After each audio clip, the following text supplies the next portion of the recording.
మిత్రుడు ఉప ముఖ్యమంత్రి పవన్ కళ్యాణ్ గారికి,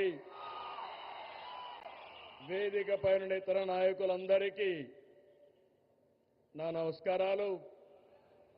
ఈరోజు ఈ కార్యక్రమానికి నేను ఎన్నోసార్లు వచ్చాను కానీ ఇంతవరకు ఎప్పుడూ చూడలేదు. అంతమంది కర్నూలు, నంద్యాల, ఉమ్మడి కర్నూలు జిల్లా బ్రహ్మాండంగా స్పందించారు. మీ అందరికీ నమస్కారాలు. శక్తిపీఠం, జ్యోతిర్లింగం, ఒకే చోట కొలువైన దివ్యక్షేత్రం శ్రీశైలం. ఆ దివ్యక్షేత్రంలో ఈరోజు ప్రధానమంత్రి గారు ప్రార్థనలు చేయడం, అక్కడ శక్తి ఏంటో మనందరికీ అర్థమవుతుంది. బ్రిటిష్ వారిని గజగజలాడించిన ఉయ్యాలవాడ నరసింహారెడ్డి పుట్టిన పౌరుష గడ్డ ఈ కర్నూలు జిల్లా. ఇటువంటి ప్రాంతంలో జీఎస్టీ నెక్స్ట్ జనరేషన్ రిఫార్మ్స్ ఈరోజు మీకు ఇచ్చినటువంటి లాభం సూపర్ సేవింగ్, ఇది ప్రారంభం మాత్రమే. రాబోయే రోజుల్లో ఇలాంటి లాభాలు ఇంకా ఎక్కువ మీరు చూడబోతున్నాం, మనందరం చూడబోతున్నాం. దాన్ని ప్రధానమంత్రి నరేంద్ర మోడీ గారు ఇక్కడికి రావడం మనందరికీ శాశ్వతంగా గుర్తుంటుంది. On behalf people of AP, I thank Modi ji for the GST reforms. Again గట్టిగా మీరు చెప్పాలి, ఇది మా అందరికీ న్యాయం జరిగిందని.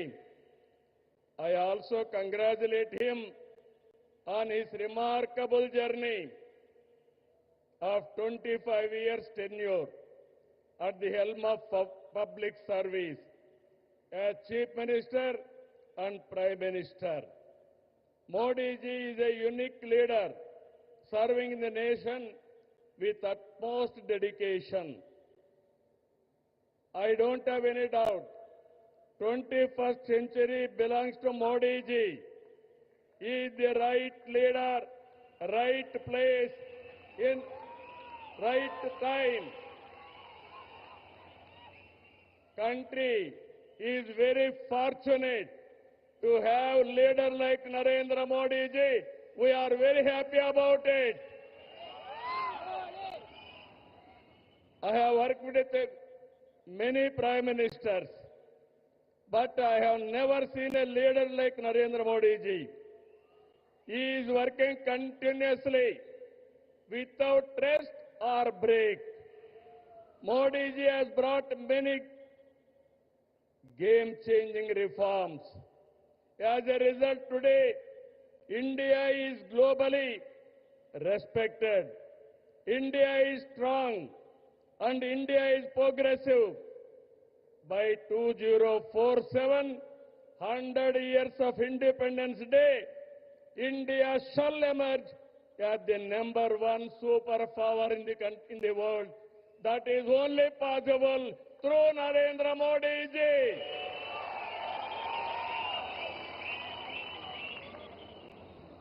Afterwards,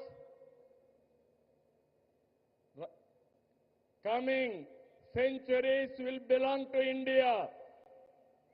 That is the foundation our Honorable Prime Minister is laying. Sir, we are very happy not to praise you. I have seen in my life so many leaders. I am visualizing not only 2047, beyond that. That is where I am very happy and proud of you, sir.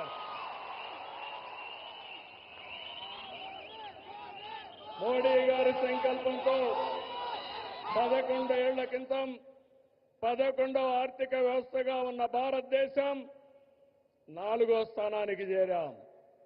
28కి 3వ స్థానానికి వస్తాం. 2038కి 2వ ఆర్థిక శక్తిగా ఎదుగుతాం. ఆర్థికంగా మన బలం ఏంటో ఈ విజయాలు చెప్తే, సైనికంగా మన బలమేంటో ఆపరేషన్ సింధూర్ చూపించిందా లేదా అని మిమ్మల్ని అడుగుతున్నా. మాటలతో కాదు చేష్టలతో చూపించే వ్యక్తి నరేంద్ర